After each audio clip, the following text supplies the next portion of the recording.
Our coverage begins now. The government has rejected the 60,000-ton cargo of super petrol sourced by One Petroleum Limited outside of the G2G framework.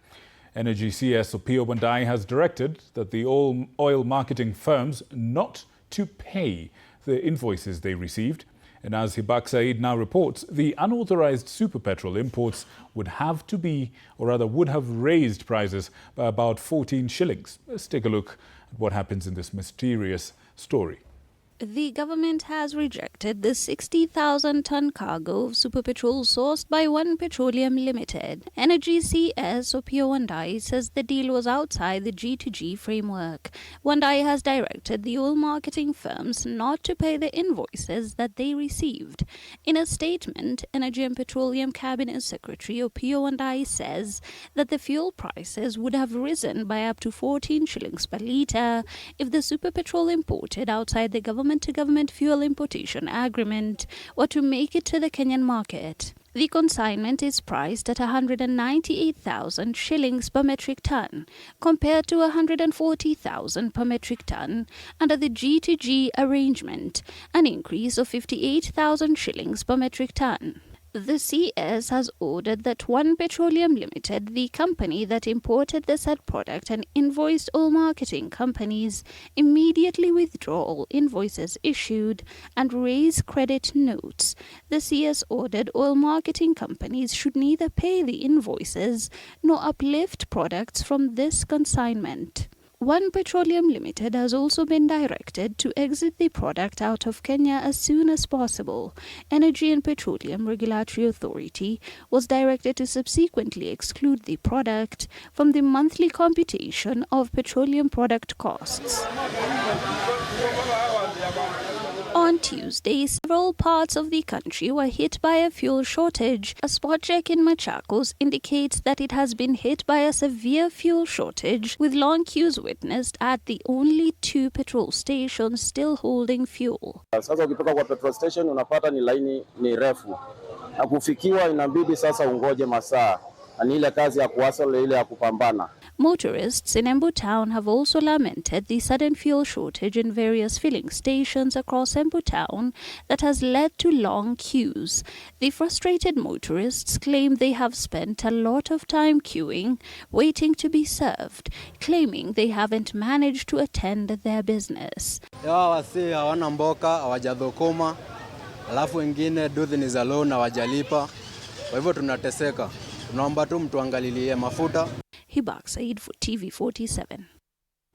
And still in the same world, in a statement to newsrooms this evening, One Petroleum Limited says, and I quote, "In March, it was one of the 4 bidders that successfully responded to an emergency request issued by the Kenya Ministry of Energy and Petroleum.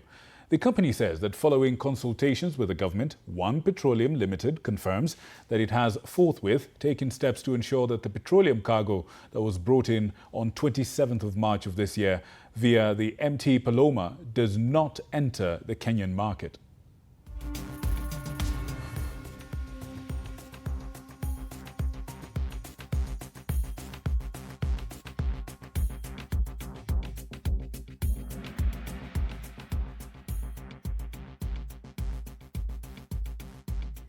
Right, that is a statement by the company that has been ordered to make sure that this fuel, this controversial consignment of fuel, is removed from the country. And they confirm that they will indeed remove that cargo.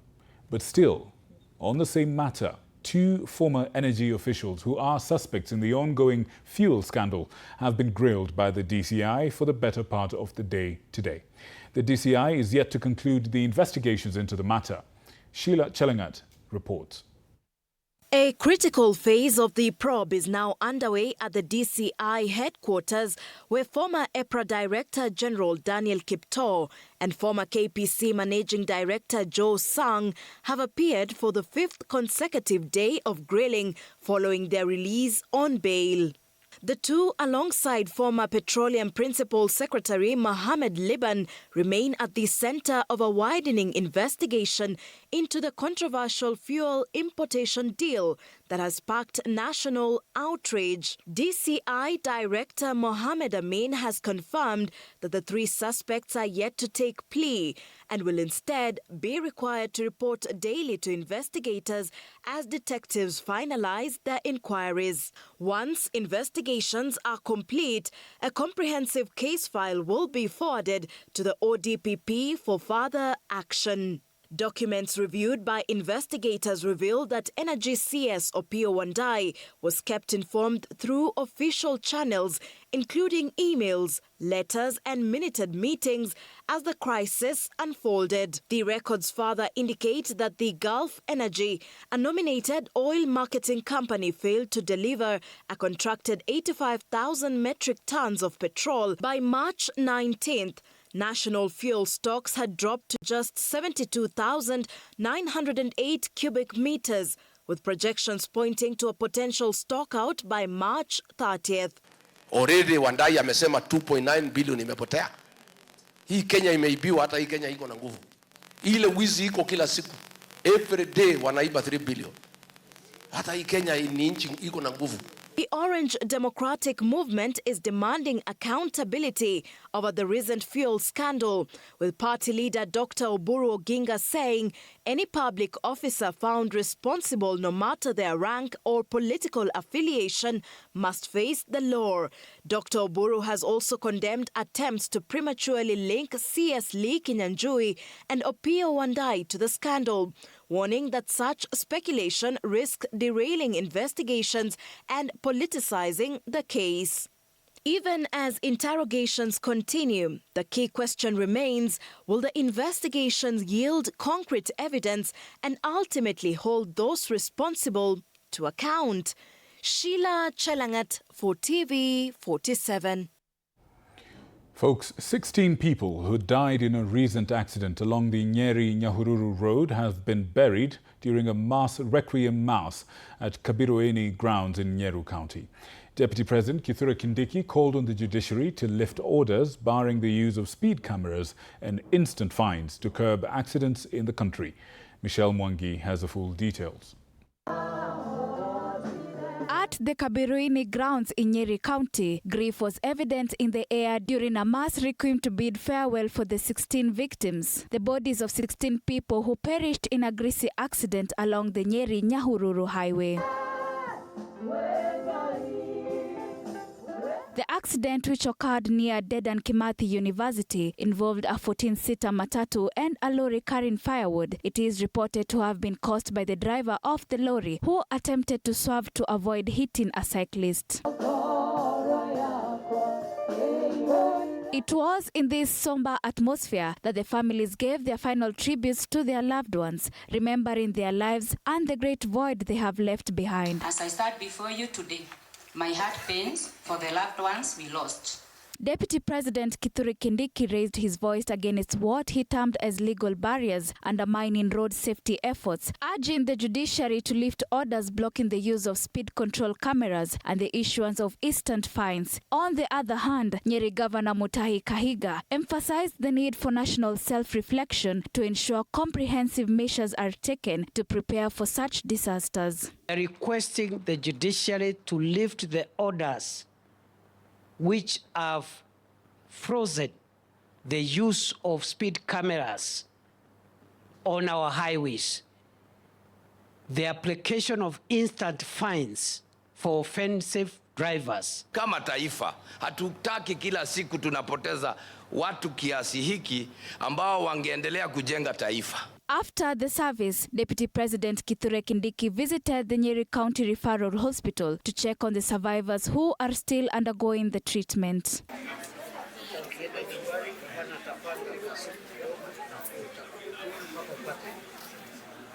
For now, the nation remains hopeful that this cry from Nyeri County will be the genesis of a genuine change on the roads. Michelle Mwangi, TV47.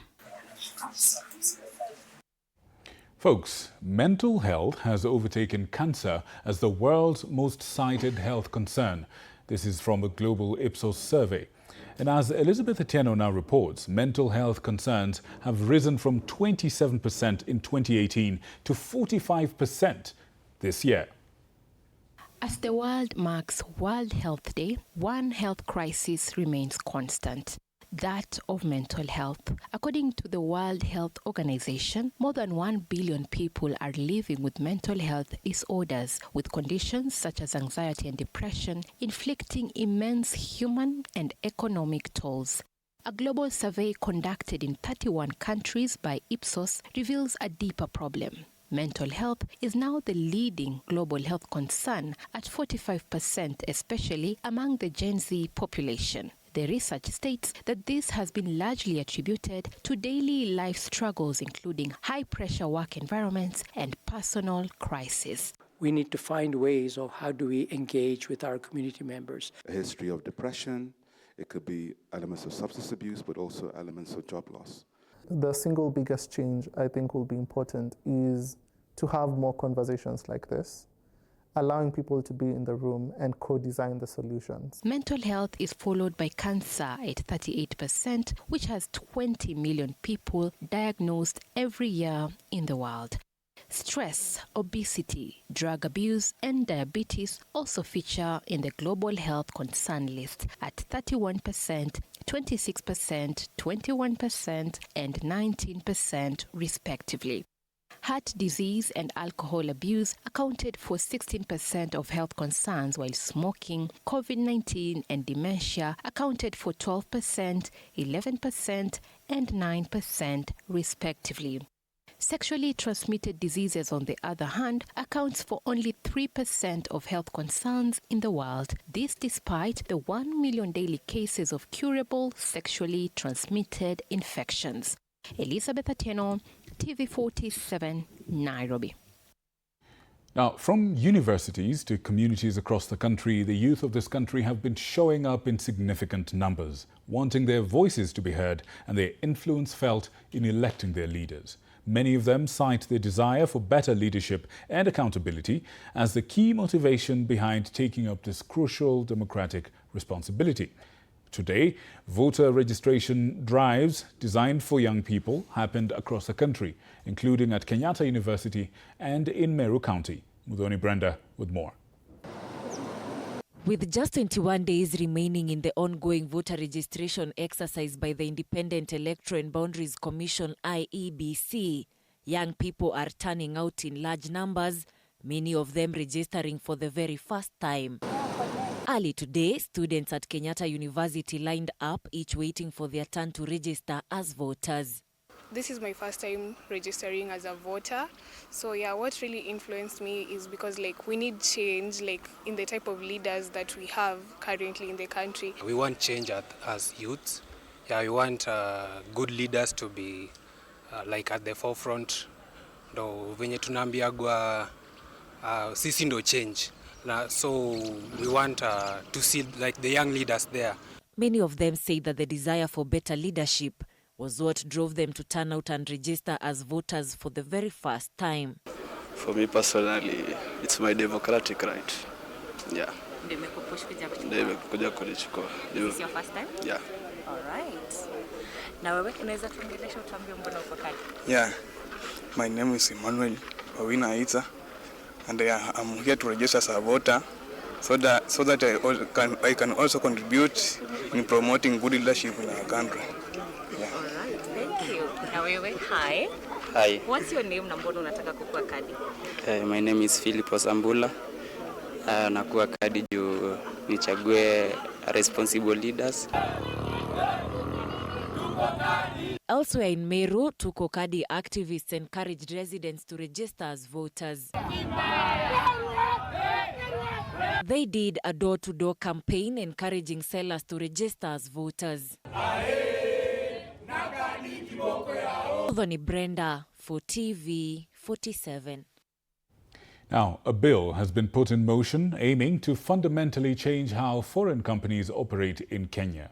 The Local Content Bill of 2025 targets the investment, raw materials and production sectors, promising to increase Kenyan participation, strengthen local businesses as well as ensure corporate accountability.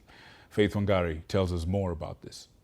The Local Content Bill 2025 before the National Assembly, sponsored by Jane Kagiri, Member of Parliament for Laikipia, is set to shake up Kenya's business landscape. The legislation targets foreign companies operating in the country's investment, raw materials and production sectors, seeking to fundamentally transform how these firms conduct business locally. Under the bill, executives who fail to comply could face stiff penalties up to 100 million shillings or 1 year imprisonment of a company's executives. The bill has successfully gone through the first reading, promising to ignite a crucial conversation about local participation, economic empowerment and corporate accountability. There's a proposal to actually have, rather than us go through the usual legal process, we should have a local content compliance authority, which now where, of course, the local companies can go for mediation, they can go for dispute resolutions.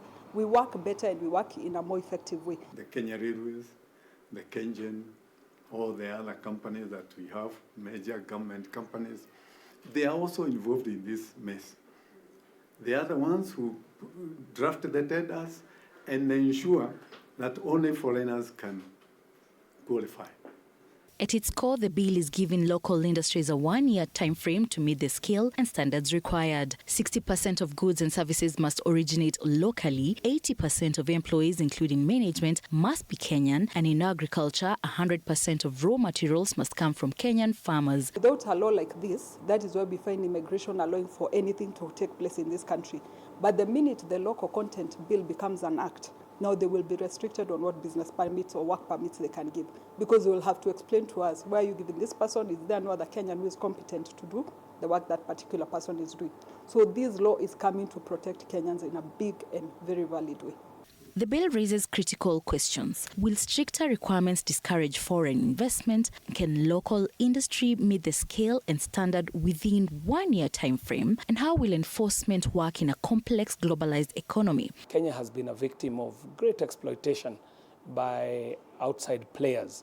And it is to find the balance where you get to the sweet spot, where you are able to promote local talent, local content, local production, and these not at the expense of the foreign trading partners. There are things we can do in 1 year, but to be honest, there are things we need longer period. You see, there are people like who brew alcohol and they need enzymes. We don't have that capacity in Kenya, and it may not take 1 year, it might take longer than that. Faith Wangari, TV47. Now, police in Nairobi's Githurai 44 area have launched investigations into the murder of a 6-year-old baby, Amelia Waithera, who was allegedly killed by her father. The father, George Mbugua, who is the main suspect, is still at large since the incident happened on Monday. Sally Davida has more.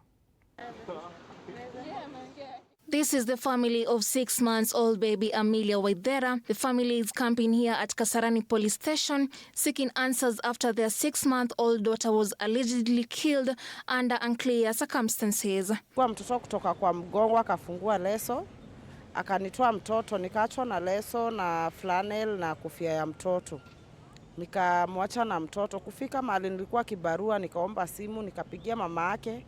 Nikaambia mama yake aende anichukulie huo mtoto kwa sababu nimeona huo mtoto wake ni mlevi na nimemwambia sina pesa, akakataa na mtoto. The family from Githurai 44 gather here to seek justice after the tragic loss of a 6-month-old baby. According to the mother, Elizabeth Wanjiru, the incident is reported to have occurred after a heated argument between her and the father of the child. The disagreement began when the father allegedly demanded money from the mother, who declined. In a disturbing turn of events, the father is said to have snatched the baby and fled. A search was launched, and he was later found in a house with the gas left open while the baby lay lifeless on the floor. Nilimpigia, akanituse, akaniambia, wewe malaya mzee achana na mimi. Nikamwambia mtoto wetu wako, akasema fanyeni venye mnataka. Postmortem results conducted on Tuesday showed that the baby was hit on the left side of the head, which caused her death. Sarani wa DCI muweze kutumia system zenu zile za serikali, huyo George aweze kushikwa. For now, the family is seeking justice as they prepare to lay to rest the child. The fate of baby Amelia is now in the hands of the police, who have vowed to do an investigation and arrest the suspect. Sally Davida, TV47, Nairobi. A political showdown is brewing between Deputy President Kithure Kindiki and his predecessor, Rigathi Gachagua, ahead of the Ol-Kalou parliamentary by-election. Kindiki has warned Gachagua to brace for defeat, citing recent UDA victories, while at the same time Gachagua has fired back, accusing him of disrespecting Kikuyu traditions by prematurely discussing the contest. This escalating war of words sets the stage for a high-stakes political battle in Ol-Kalou. Apollo Kamau tells us more. Fire! See fire! The battle for the forthcoming Ol-Kalou by-election, triggered by the death of area MP David Kiaraho, has raised the stakes for political supremacy in the Mount Kenya region between Deputy President Kithure Kindiki and his predecessor Rigathi Gachagua. This follows a sharp exchange on Monday in Tharaka Nithi County, where Deputy President Kithure Kindiki warned Gachagua to brace for embarrassment in the mini poll. Gachagua hitting back, accusing Kindiki of disrespecting Kikuyu traditions and customs. Sijaanzana na yeye. Hanijui. Huyo mtu I will embarrass him. Alikuja na hiyo kifua pale mbele. Oh. Who is this? Huyu sasa ni nani? Nikamnyorosha. Ni kweli si kweli? Amutende rifaya si fire. Sasa hii tabia umefundishwa na Ruto ni nini? Ati unaenda huko kupiga kelele, watu wataniona, nitakuwa huko unadharau. Wewe soprano tulia. Hold your horses.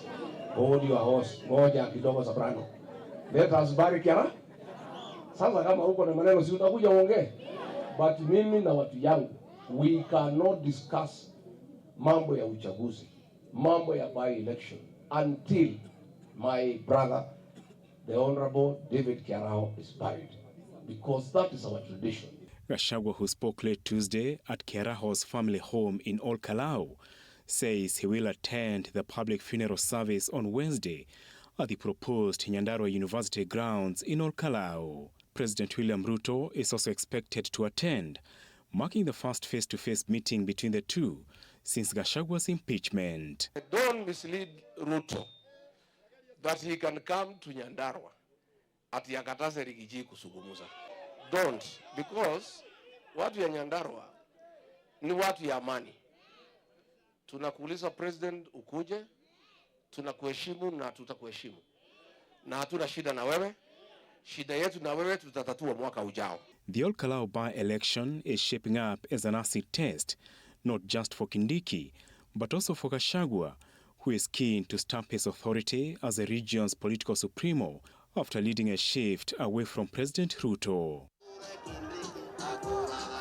For Kindiki, the by-election is a litmus test to prove he is the region's de facto leader and deserves to retain the deputy president slot, which faces pressure from ODM and a section of Mount Kenya leaders, including Kirinyaga Governor Anne Waiguru and DMP George Kariuki.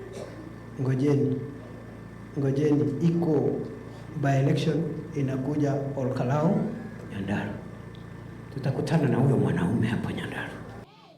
It's also good that you know 98% of the people of Nyandarua ni wafuasi ya Rigiji. Yeah? It's good you know. I know walikuwa wamekuambia ati ukifukuza Rigiji atasahaulika baada ya wiki mbili. Sasa tunaenda the second year. Apollo Kamau, TV47. United Nations Secretary General Antonio Guterres has urged the public to shun and move away from inflammatory rhetoric and incitement to violence. This comes as young people in Kenya vowed not to be influenced by political incitement. Stanley Nyeringita reports on a day that the world has marked the International Day of Reflection on the 1994 genocide against the Tutsi, or rather the genocide in Rwanda. Let's have a look. Over 800 members of the Rwandan community, representatives of international organizations in Kenya and diplomatic corps Tuesday gathered at the United Nations headquarters in Nairobi. To protect against These candles were lit as a symbolic way of marking the 32nd anniversary of the International Day of Reflection on the 1994 genocide against the Tutsi in Rwanda. Genocide survivors who attended the commemoration narrated their reconciliation journey with each other 32 years later. You would imagine a kid being told that what he is or she is makes him different. That was done quite frequently at the beginning of every term. While marking the day, United Nations Secretary General Antonio Guterres called on the world to shun inflammatory rhetoric and incitement to violence. Remarks that young people in Kenya have vowed to abide by as the country gears up for the 2027 polls. My urge to every young person in Kenya is that let us not be swayed by the words that we will hear. Let us know that we still have a country, that we are going to still have a country after 2027. Our friendship is rooted in shared values, a shared vision for a continent that chooses unity over division, justice over impunity, and hope over despair. In Rwanda, President Paul Kagame led the commemoration by lighting the flame of remembrance, which will burn for 100 days in honor of the more than 1 million lives lost. Kagame assured Rwandan citizens of a peaceful coexistence in the country. Stanley Nyeringita, TV47. Now, with the clock ticking ahead of the end of the deadline imposed by U.S. President Donald Trump to Iran to reopen the Strait of Hormuz, attention shifts to Iran, now more than ever. On his Truth Social page, Trump warned of a catastrophic destruction to Iran at 3 a.m. East African time on Wednesday, that is tomorrow morning. The president further warned that should Iran fail to comply, the U.S. will destroy every bridge and every power plant in Iran. This even as Iran has rejected Trump's ultimatum and has threatened to retaliate.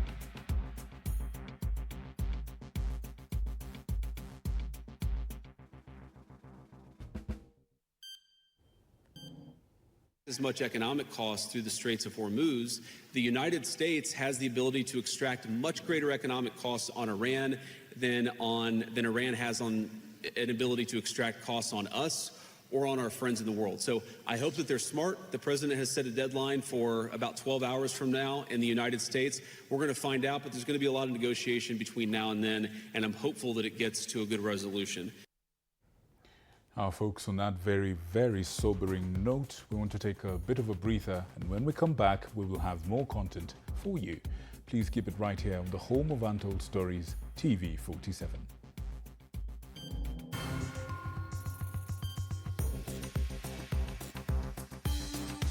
And coming up after the break, the Kenya Revenue Authority has surpassed the 2 trillion shilling target by March 31st, 2026.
Welcome back. If you're joining us right now, this is still the home of Untold Stories, the daily report on TV47.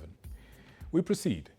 The Kenya Revenue Authority has surpassed the 2 trillion shilling target mark, collecting 2.038 trillion shillings by March 31st of this year. This represents a 96.1% performance against a 2.122 trillion target and an 11.4% increase from, of course, 1.829 trillion recorded in the same period last year. This growth reflects the strengthened compliance and ongoing digital reforms in tax administration.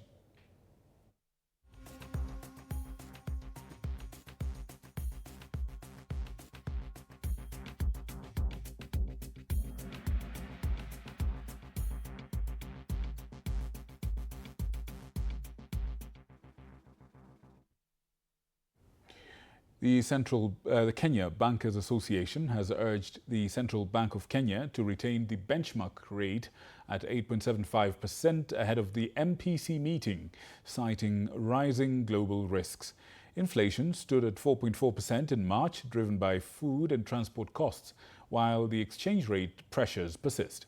The association warns that geopolitical tensions, weak private sector credit growth, and a widening trade deficit could also slow economic momentum despite ongoing recovery.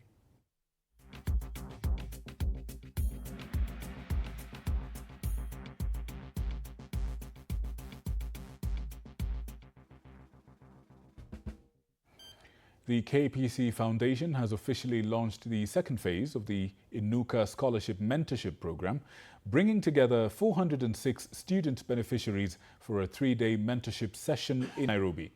This was held under the theme Rising Beyond Limits. This program aims to equip students with essential life skills as they prepare to transition beyond the classroom into higher education and the workforce. Participants will take part in mentorship sessions covering key areas such as mental health, financial literacy, relationships, career planning, and strategies for overcoming peer pressure, stigma, and discrimination.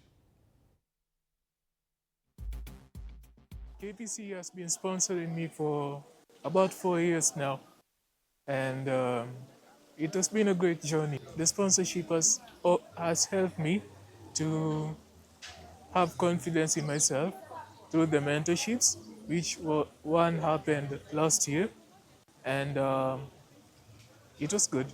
We thought as a foundation that sponsorship alone or scholarship is not enough, that we need to do more with these students. Hence the essence of this program today of mentorship, where we have invited mentors, scholars, professionals, and people who can inspire our students.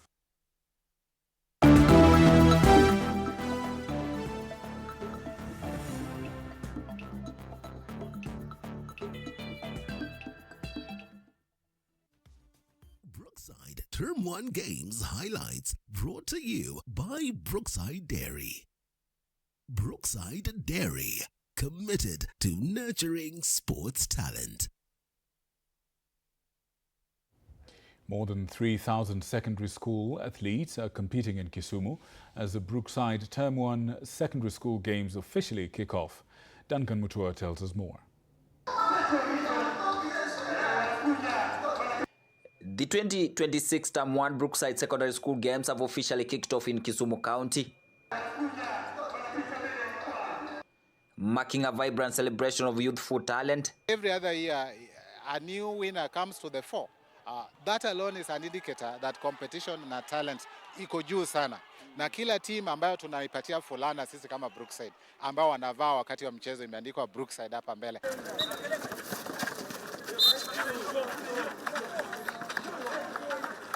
It was a disappointing opening day for the basketball defending champions, Leisa Hill, who went down courtesy of Nairobi champions, Dagoretti High, while Lukenya stand the 2024 champions, Dr. Hagri. This year we want to push it one more time so that we can win it. It's been 5 years hunting for this cup. In rugby, heavyweights All Saints Embu fell to a 10-8 defeat against tournament favourites St. Mary's Siala, while Nairobi champions Upper Hill stand Coastal Region champions Kwale High 26-0, with the Mangu falling against Menengai. If you're in this tournament, be sure you're going nowhere with the cup. It's going back to Yala. It was a low-key day one in handball pitch, but Central Region champions Andege have issued a warning. Hii mwaka tumekuja our first time kuja national, lakini tumekuja kwa mbaya. So any team tuna face, mjipange, tumekujia hii kitu. Edge cheating cases were witnessed in the last edition. Complaints were raised, and now Education PS Julius Bitok says Education Ministry will crack down on edge cheating and doping in school games and sports by recommending to TSC disciplinary action against teachers abetting the vice, as the malpractice undermines fairness. And I want to warn any teacher that is suspected to be engaging in this will be taken disciplinary action accordingly. We are not going to entertain. Duncan Mutua, TV47 Sports. The women's national football team of India has touched down in the country ahead of the highly anticipated FIFA Women's Series 2026. This is set to take place at the Nyayo National Stadium from April the 11th to the 15th. This tournament, organized by FIFA, aims to foster global unity and elevate the women's game by bringing together emerging football nations. And of course, the hosts, Harambee Starlets, will headline the competition alongside Malawi, India and Australia in what promises to be a thrilling showcase of international talent. Starlets head coach Beldine Odemba is expected to use the tournament as a crucial build-up platform for the upcoming 2026 WAFCON. This is as Kenya looks to sharpen its squad against the diverse opposition on home soil. Cape Media, TV47, is the media partner for this 2026 Women's FIFA Series event.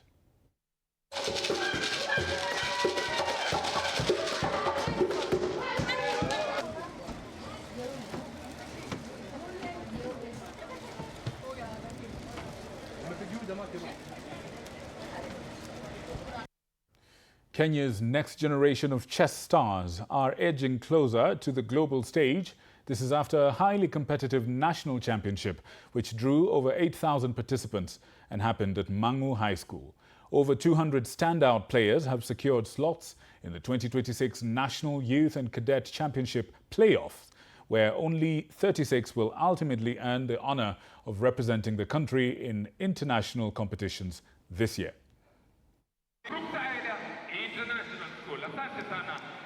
First phase of a two-phase tournament, which was a great experience, really.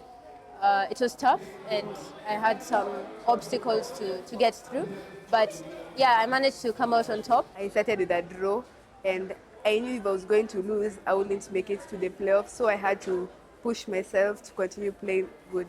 And now we are heading to the playoffs, where we will determine the national championship. Champions who will proceed to represent Kenya to world stage and continental stage. We have had a representative from the Ministry of Sport, Mr. Ratemo, and we are hoping that the ministry will be able to work with us.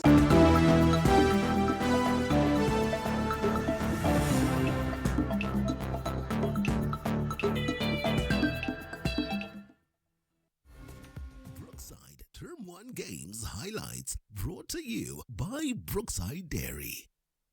Brookside Dairy, committed to nurturing sports talent. After a run through the fields, now we're back to politics, and cracks are evident within the Orange Democratic Movement over the matter of zoning. This is, of course, with a section of leaders opposing any move to restrict candidates from vying in certain regions. The zoning comes amidst a UDA sensitization tour of the coastal region. Linda Alela reports. A section of ODM legislators allied to the party's broad-based wing are now calling for an end to zoning debates, insisting that democracy must prevail within the party. led by Suba North Member of Parliament Millie Odhiambo.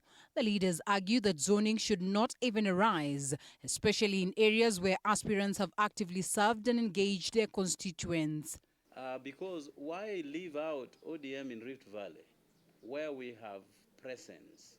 So it should be a liberalized market where you sell your product as much as you want without any interruption. So I think those who are worried that want direct tickets are the ones talking about zoning. I think zoning is another name for direct ticket. And if indeed you have done your work as a member of parliament and a legislator, you should not worry about competing for nomination. And so if there's a party position on zoning, I will respect the party position, even though I don't agree with it. That is allowed. Another section led by Homa Bay Member of Parliament Peter Kaluma are calling for zoning as the party prepares to hold talks with the ruling UDA party. A section of ODM members in Mombasa vehemently opposed the plans by the party's leadership to introduce zoning before the oncoming general elections. That we are against as members of ODM with the strongest term possible. You will kill the autonomy of the voters. The voters are the strongest people to make a decision. Why come with this zoning thing? Must not be allowed to limit our option at the ballot. There is only one conversation we expect from the ODM leadership today. The conversation is how ODM will ensure that party nominations are transparent, free and fair. ODM leadership is rooting for a 50-50 arrangement with the UDA government, automatically breeding the talk of zoning, which opponents say it will bring a resentment and weaken the party's grassroots support ahead of future elections. We are moving a direction I don't like, which is disunity, disunity, disunity. None of us is Raila Amolo Odinga. We are all elected in our respective positions. Me as a member of parliament for Suba North and each of them in their respective constituencies. Let us respect each member. This happening as the UDA team have their boots actively on the coastal ground, a long-known stronghold of ODM focused on capturing their support. As the debate intensifies, all eyes are now on the party leadership to chart a path that preserves unity while upholding democratic principles. For TV47, I'm Linda Alela. Now, thank you so much for choosing us to inform you this evening, and for all our fans out there who are watching us this evening, including Cyrus from the Total Fourways petrol station. Thank you so much for watching, and all the other people that are watching this evening. Judy, Marianne, and Carlos, I think, is the name I'm seeing here. I can't pronounce the other one.